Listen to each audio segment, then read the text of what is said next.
Good morning, good morning. I told you guys that I was gonna get better about posting the video on YouTube every single day. So today is Sunday. I don't know what the date is, but it's some day in September on a Sunday. I am on my daily walk routine that I told you guys about in the last video, and I walk about 4 miles a day typically. And while I was on my walk, I was thinking about something I wanted to talk to you about. I was thinking about how sometimes it gets difficult to let pain be your motivator. Sometimes pain demotivates us because we feel like at times the pain can become so overwhelming, constantly feeling like we're bombarded with different things in our lives that we weren't planning on happening. I feel like all things are in all things. And a lot of the times people don't understand that pain is Spirit's way of leading you through a process of refinement. Every single person on the planet needs to go through a process of refinement to get to their greatest version, to get whatever is the best version of yourself. Requires refinement, and sometimes Spirit will allow things in your life to fall apart.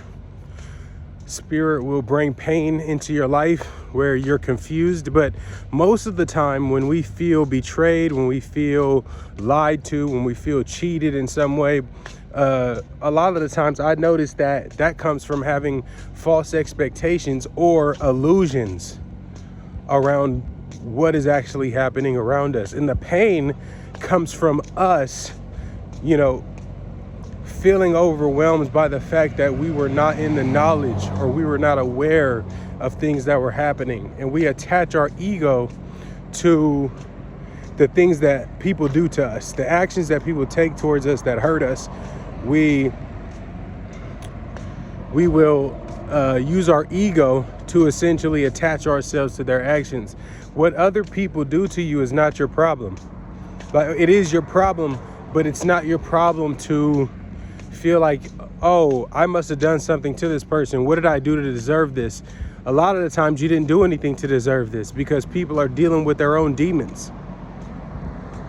That's why sometimes walking alone is the best way to walk. Sometimes you don't realize that because you have something that doesn't mean much to you, it doesn't mean much to other people. A lot of people are plotting on that very thing that you have that you take for granted every day. It's a constant spiritual war that's going on around you. And when you stop, or when you start allowing yourself to default on the disciplines that keep you your best selves, pain starts to find its way to you. Same thing that happened to me. I was able to achieve a high level of success at a young age where I was making a lot of money. I was making $30,000 to $40,000 a month. But when you get to that stage, it's easy to stop going to the gym. It's easy to gain 10 pounds, 15, 20, 30 pounds because you're eating steaks every night. You stop waking up early. You stop being hungry. You stop being disciplined. You stop being the person that allowed you to get to that level of success. So now here I am working to refine my physical form again, right? I used to be a former athlete before I had children and got into business. I was one of the most disciplined athletes out there. But I allowed my pursuit of material gain get in the way of prioritizing how important it is to be healthy, how important it is to be in shape, not realizing the value of being in the condition that I was in physically, how that played a role in my mental development, my spiritual, discipline. Was based on the discipline that I had because I'm working out every day. I'm putting my all into how I look. Okay?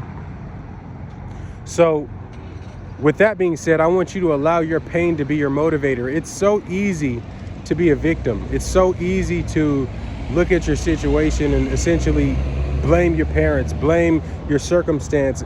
And sometimes shit happens to us that, we didn't deserve those things to happen. And sometimes we get too hung up on the fact that things are not our fault instead of realizing, you know what?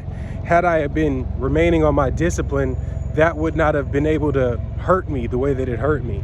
Oh, so we're taking a role in everything that happens to us.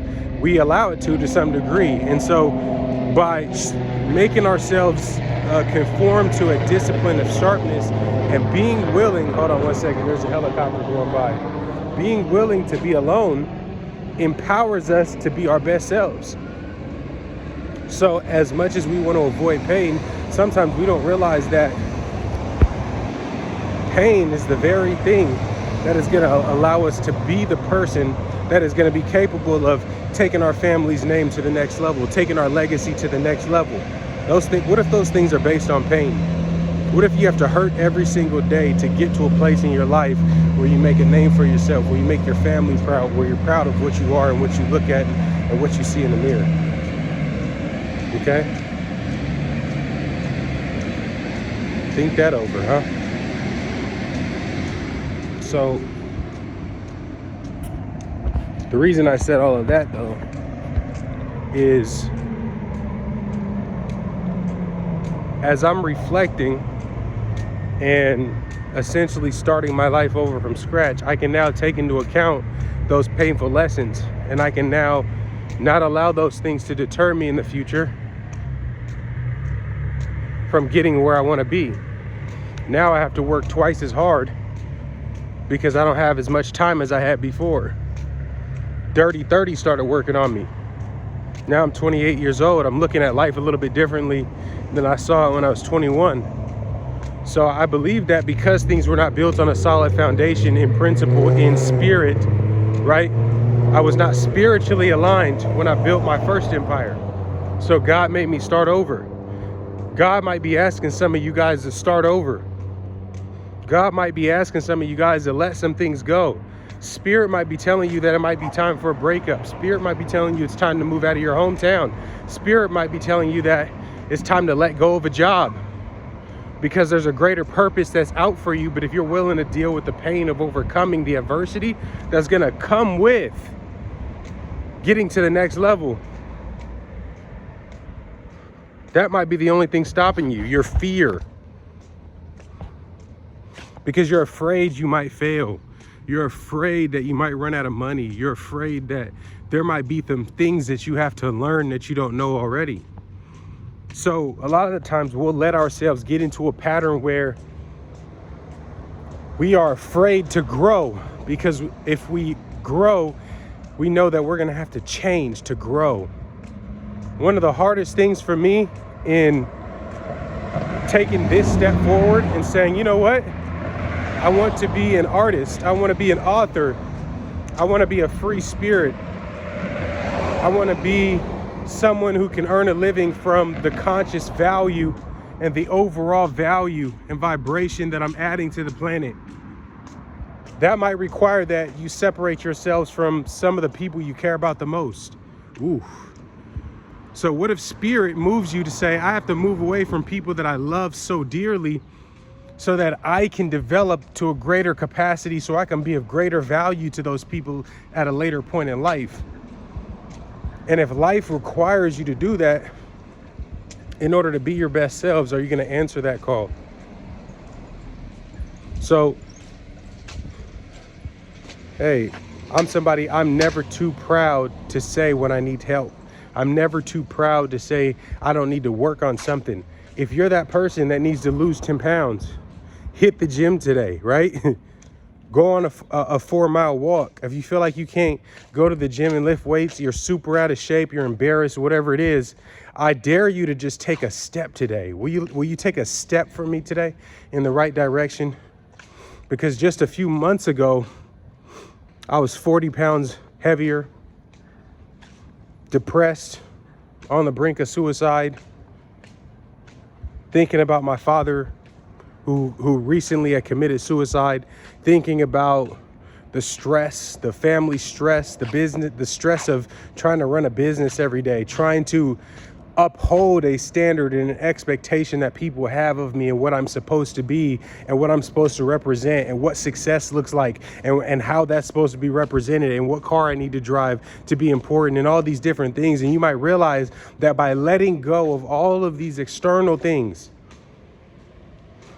that do not bring you closer to yourself. You can make an actualization and find the space and the energy to say, you know what I can do is I can take one step forward today in the right direction. So I'm challenging you, please take one step forward in the right direction. If you're an author, write a chapter of that book today. If you're an athlete, put that extra gym session in today. If a relationship is holding you back, right? Take one step and contact a counselor today. Contact a therapist. Reach out to a friend.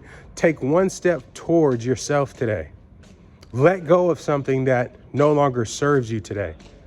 Take one step towards refinement today. Refine yourself just a little bit. Just lay one brick at a time with me. Every single day, we're going to do this together. Because the pain is temporary. The pain is temporary. We're going to make it through this, guys. So I just wanted to have a quick fireside chat. I'm getting myself fired up. I'm getting ready to go to the gym. I might do a little bit of the vlog at the gym and show you guys kind of like what I'm doing at the gym. Maybe I'll share some of my routines or what's working for me if I start looking, you know what I'm saying, if my summer bod comes in early this year. But for now, that's it, guys. Have a beautiful, wonderful day. Thanks for just taking a couple minutes to watch this video. And I do hope that this video in some way inspired you, made you feel more aware, made you think about something differently, or uplifted you. And if you can for me, please smash that like button and hit the subscribe button if you never heard of me, but you got something from this video. I appreciate it. And I'm gonna see you guys on the next one, okay? It won't be long before I shoot my next video. I'm gonna try to do these every day, but thank you guys so much. I'll see you next time. Bye-bye.